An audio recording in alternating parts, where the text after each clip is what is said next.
And reading this scene of the group trying to get to know Sammy, they're literally asking her stuff like what her favorite food is and what her favorite color is. And I'm not saying that finding out her favorite food is yellow curry isn't a good icebreaker. All I'm saying is that I'm not sure that yellow curry is going to help them get over their trust issues. Hello and welcome to Precontation Points Video Snark. If you came here because you thought that this was an audiobook, please stick around and maybe learn some reading and listening comprehension skills. I read books, discuss what went wrong and how they can possibly be fixed. I'm continuing my read through of the Color Theory series by Ashley Bustamante. Not the first video, go check out the others, links are posted below. Chapter 29. Elma and Ava combine their secondary magic to use green magic so that they can make the pieces that they'll need for more invisibility devices. However, they can only work whenever the guards aren't paying attention, which is usually around meal times. After the guard tells Elm that Sammy's there again, Elm sends the guard to tell Sammy where to stick it. Ava says that maybe Elm needs to tell this to Sammy's face. Elm is kind of frustrated that not only was he betrayed, but by somebody that he trusted so much. He also feels weird to admit that Ava was right about her gut feeling. A few days later, the devices are finished. Now all that's left is the actual escaping business. Charlie leaves to go tell Sammy her daily dose of Elm says that this is where you stick it. However, a few minutes later, Sammy shows up. Where's the guard? Elm asks sternly. Samantha bites her lip. He's unavailable at the moment. Did you mind control him? What choice did I have? You won't talk to me. Take a hint! Sammy whines for a moment about how sorry she is, but then she produces Charlie's keys, so I guess that she's good for something after all. She's quick to unlock their cell, but fumbles to find the correct key for the handcuffs. As she's doing that, Ava asks about the devices. They're ready, but there's only 4 of them and 8 people who need to escape. Ava then says that they'll double up with the augmenters who will carry the others outside. The men don't exactly like the idea of being carried by a woman, but they don't have any choice. As Sammy frees them, she asks to go with them. However, helping free them from prison is a worthless move, seeing as how it's Sammy's fault that they're in there to begin with. But in the end, she whines so much that Ava agrees that she can come with them. Ugh.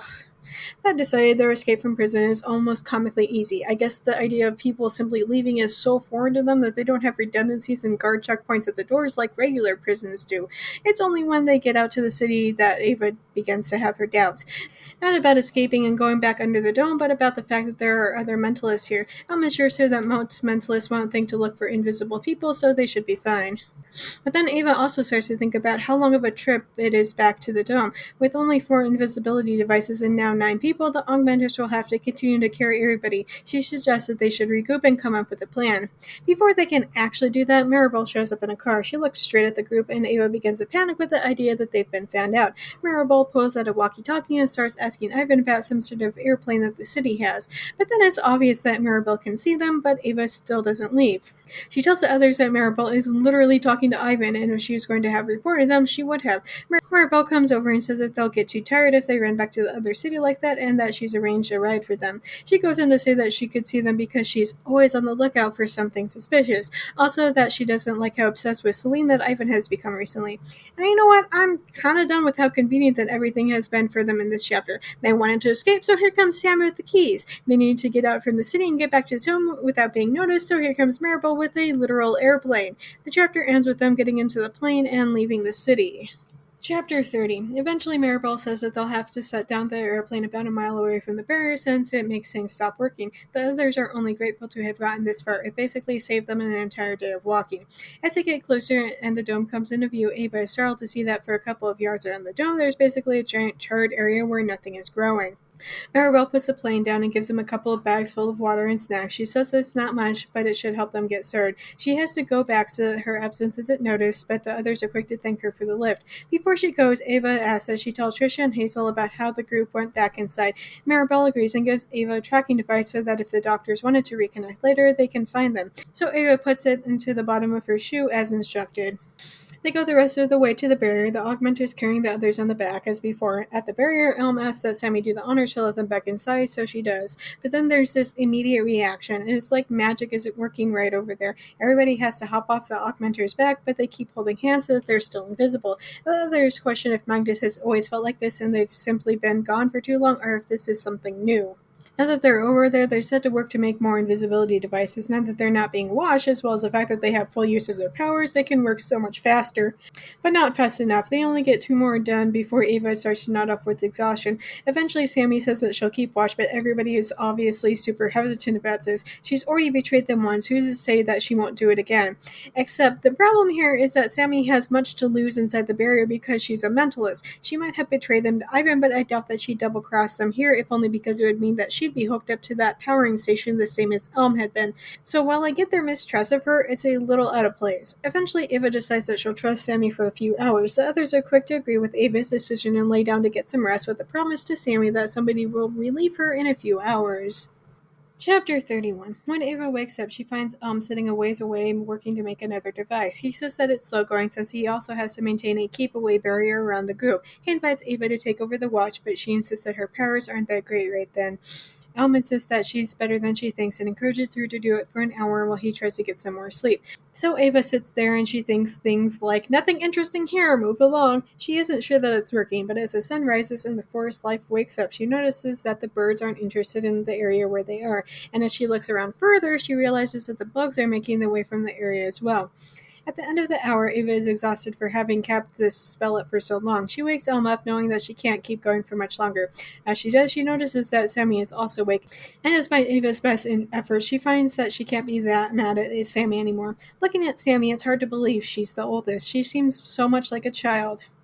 Aren't there studies that show that abused children often grow up to be mentally and emotionally stunted adults? When everybody else wakes up, they get to work to finish making the last of the invisibility devices while Sammy maintains the keep-away barrier. As they're working, another buggerfly gets close to them, so Ava puts Blake to be on the lookout for more of them. As soon as everybody has a device, Sammy releases a spell over the area, and she's almost immediately dive-bombed by a couple of birds. The group panics with the thought that there are also cameras, but then Blanca catches one, and they realize that it's simply a dumb creature and not robotic at all. And I don't know if it was the intention of the author to make a crack of the entire birds aren't real thing or not, but at the same time, it's kind of hard not to read a little into it. Now that they're ready to move on, they begin to question where they should go next, which is leading back to my frustration with this book in that they're also incapable of thinking more than one step at a time. Why hadn't any of them discussed this when they'd been working? Furthermore, they all knew that they were going to be breaking out of prison and going back into Magnus, so why couldn't they think of what their next move should be then? Anyway, Bree and Jazz say that they're certain that their own parents will be sympathetic for the cause, although Ava questions if bringing more people into this is the right move. In the end, they decide to try it anyway. But then why did they send you to prison? There are other schools not so directly under the benefactors' thumbs. This is literally the first time I'm hearing that there are other schools here. When they get to the farmhouse where Breeze and Jazz's parents live, they then wonder how it is that they're going to approach the situation. Rather than simply to have the children talk to their parents, Elm comes up with this elaborate and harebrained scheme that makes no sense at all. Elm disguises himself in Ava, and they pretend to be sheepers who are there to fix the father Gavin's broken windmill. As Elm works, he talks with Gavin and Sky and gets them to gain his trust. And it's not so much that I'm not down with this idea, but it's like, all of this is skimmed over in a single paragraph. We don't actually see a single line of dialogue of how Elm does this. After fixing the windmill, Elm then drops the illusion over his face and announces that he knows the couple's children. It's at this point that Jazz and Ray step out and reveal themselves. The couple is now more focused on the fact that their children have returned than the fact that a wanted criminal has been openly lying and manipulating them, at least for the rest of the chapter. Chapter 32. So you know how the last two pages of the previous chapter were Elm trying to gain the trust of Jazz's and Bree's parents so they could have a place to lie low, then reveal themselves in the last paragraph? Yeah, ignore all of that. We're literally not even going to mention that. Instead, we're going to have some more white magic practice time in which everybody constantly reminds Sammy of how badly she messed up. Then Elm suggested they should do some icebreakers, I guess, so the group starts... As if I wasn't convinced that this book should have had the ages changed and targeted towards 12-year-olds, we now have a really long scene of junior high conversation. For those of you who are new here, let me explain what that is. When I was in high school, I was in Japanese class. If you've ever learned a new language, you'll know that you start off with learning basic sentences and build up vocabulary and grammar as you continue along. One day, Sensei led us up from our seats to walk around the room and practice with each other, but the only thing that we were able to say was stuff like, "I like ice cream. Do you like ice cream?" since I called this junior high conversation. And reading this scene of the group trying to get to know Sammy, they're literally asking her stuff like what her favorite food is and what her favorite color is. And I'm not saying that finding out her favorite food is yellow curry isn't a good icebreaker. All I'm saying is that I'm not sure that yellow curry is going to help them get over their trust issues. Later, Elm and Ava set up a sort of test to ensure that everybody is ready to be under fire, that they'll have to team up to use secondary color magic in order to win. Elm sets up the win condition, which is to grab a yellow handkerchief from a rafter. And I'm sitting here reading this, and I'm like, am I reading this chapter in the correct order? Because they went out of their way to get into the dome to take Celine down, yet none of them is acting like they're in any sort of hurry to actually do anything other than to continue to dink around. Aside from the business with not trusting Sammy because she betrayed them, this feels like it was from before they'd been arrested. Like the chapter fell out, randomly got shoved into the spot, and then had the editor change a few things so that it would make sense. Nearly 2.5 pages of complete nonsense pass. I'm serious here. Although there's a lot of words on those pages, nothing of actual value happens. It's insanely maddening to read it, honestly. Finally, Blake does something to turn his hands into hooks, I guess. He tries to climb up the wall of the barn where they are, but the barn is old and the wood is rotting away. But he gets saved at the last second by Sammy using Elm's shape of powers to slow Blake's descent, so he ends up not being hurt. But this ended up being good because now Blake trusts Sammy. Chapter 33. The first page of this chapter is nothing but them continuing to goof off. I'm honestly relieved when Blanca spots some benefactors coming around because it means that literally anything is actually happening. And it's also reminding them that they're not here to play capture the handkerchief.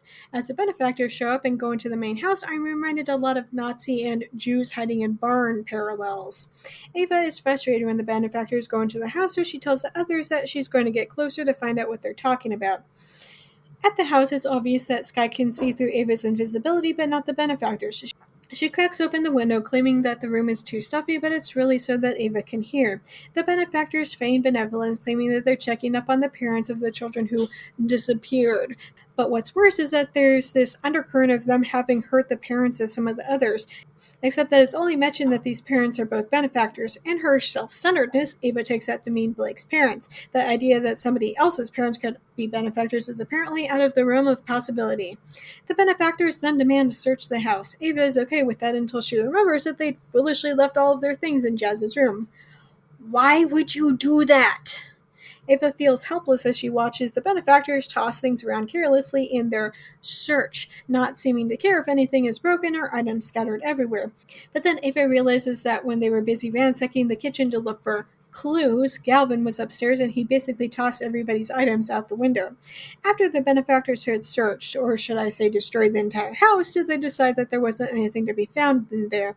They want to search the barn, but Ava uses her mentalist powers on them to convince them that there's nothing special out there, that the benefactors are tired and they don't want to go stomping around with the farm animals. This works and they're quick to leave after.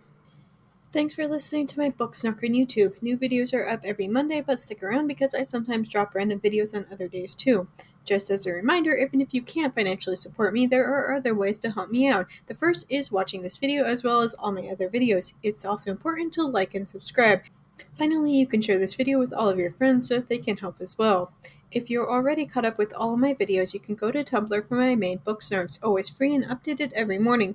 The only edit to Patreon is to become a member without paying. You'll get access to the same things on Tumblr, but on Patreon. Supporters can have access to so many more book snarks starting at $1 a month. Also new is a 1-week free Patreon trail, so be sure to check that out.